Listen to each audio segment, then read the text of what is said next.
अपने निषाद समाज के लिए आवाज बन रहे हैं और चाहते हैं कि निषाद समाज उसी सम्मान और उसी ऊंचाई के साथ जीवन व्यतीत करे। तो मैं भी चाहता हूँ कि जो समाज हमारा जो स्ट्रॉन्ग 18% आबादी का हिस्सा है वो मुख्य धारा से छूट न जाए, उसकी आवाज भी हर वो फोरम पे उठाई जाए और हर जगह की जाए और हर जगह उनको उचित प्रतिनिधित्व दिलाया जाए जहाँ उनका हक होता है। उसके लिए मुकेश सहनी जी ने ओपन इसको कहते हैं हार्ट और खुले दिल से स्वागत किया कि आपके विचार अच्छे हैं, आप आएंगे मेरे साथ, हम सब मिलकर बिहार को सुंदर करेंगे, अपने समाज के लिए काम करेंगे। अब जैसे मैं बता रहा था कि दूसरा आपका ऑब्वियस प्रश्न ये होगा कि वक्फ बिल के बारे में। वक्फ बिल के बारे में थोड़ी देर हो गई है क्योंकि एक्ट ऑलरेडी बन चुका है, माननीय महामहिम का अनुमोदन भी प्राप्त हो चुका है। तो ये कॉन्स्टिट्यूशनल मॉरलिटी का प्रश्न है। अब वो वक्फ बिल सुप्रीम कोर्ट में जुडिशियल रिव्यू में है, इसलिए हमारा या किसी और का बहुत कुछ उस पर बोलना उचित नहीं है। और जो संगठन है, जो मुस्लिमों के ऑर्गेनाइजेशन हैं, वो वहाँ रिप्रेजेंट कर रहे हैं, अच्छे अच्छे अधिवक्ता लगे हैं।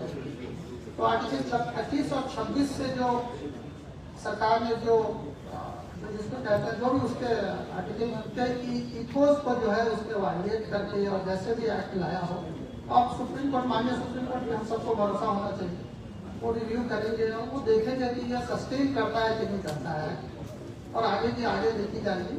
लेकिन हाँ, ये जरूर है कि मुस्लिम समाज इस एक्ट से और अपने निजी मामला में दखलंदाजी से क्षुब्ध है और जो संरक्षण आर्टिकल का था उस संरक्षण के ऊपर उनको अविश्वास पैदा हो गया। तीसरी बात के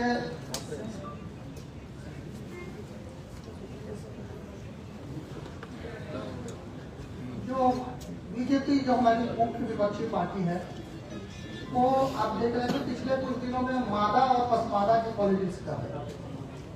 तो मादा मतलब वो पहले वो महिलाओं के लिए ट्रिपल तलाक और कुछ लेके आए, एक्ट बिल लेके आए। अब इसका ऑडिट होना जरूरी है कि ट्रिपल तलाक के बाद कितने जो है मुसलमान पति जेल गए और कितनी महिला बहनों को न्याय मिला। इस बात का सरकार को सोशल ऑडिट कराना चाहिए क्योंकि वो एक्ट बने हुए टाइम हो गया और अब जो है सरकार, सभी सरकार के मंत्री संतरी सभी मुक्त कंठ से कह रहे हैं कि वो पसमादा का कल्याण करेंगे। तो मेरा ये मानना है कि मुसलमान या तो पूरे के पूरे बैकवर्ड है, 18% पिछड़ा है, और या नहीं तो मुसलमान में कोई ऐसा मुसलमान आप हमको बता दीजिए जो उच्च वर्ग या उच्च कुलीन या ऐसा हो जो ये क्लेम कर सके कि राजा का बेटा है या महाराजा का बेटा है। सबकी हालत वही है। उर्दू में कहावत है ना कि जो ऐन की हालत हो गैन की हालत, दोनों मुंह बाए हुए हैं, दोनों को भूख लगी हुई है और दोनों सड़कों पे है। तो इसलिए मुसलमान समाज को विभाजित करने का जो ये सरकारी प्रोपेगेंडा जिसको कहते हैं, और उसमें अनफॉर्चुनेटली कुछ मुस्लिम लीडरान भी शामिल है जो आजकल पसमादा का राज डाल रहे हैं। मुसलमान अपने आप को कभी अग्रज, पिछड़ा या पसमादा, ये धर्म की उत्पत्ति ही इसी बात के विरोध में हुई है कि मुसलमान एक है और एक ईश्वर को मानने वाला और इसमें कोई जात नहीं। तो इस षड्यंत्र को मुसलमानों को बांटा जाए, फिर से मुसलमान अगर जातियों में बढ़ गया तो फिर मुसलमान को वो जो इस्लाम जिसको कहते हैं, इस्लाम का कोई प्रासंगिकता नहीं रह जाएगी। मेरा मुस्लिम संगठनों से खास करके जितने भी हमारे ऑर्गेनाइजेशन हैं, देवबंद हुआ, दारुल उलूम देवबंद हुआ, जमात इस्लाम हुआ और India Muslim personal law board हुआ, हमारी हिमाचल शरिया हुई, शरिया हुई, उन सबसे मेरा अनुरोध है कि वो सिर्फ और सिर्फ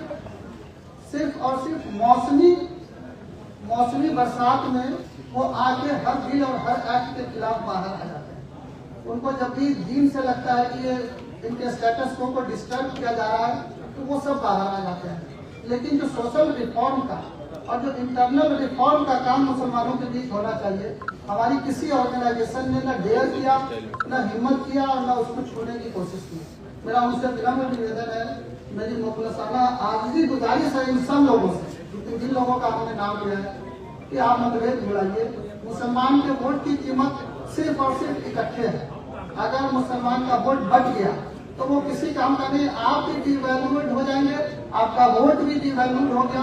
और इस बात की पूरी संभावना है कि आपकी वोट ऐसे भी आज के डेट में आपके वोट को इररिलेवेंट कर दिया गया। तो इस इररिलेवेंसी को रोकने के लिए इकट्ठा होइए, जुड़िए और मुसलमान मुसलमान समझ के वोट करिए, मुसलमान मुसलमान समझ के जिंदा रहिए, समाज को वैसे ही दीजिए।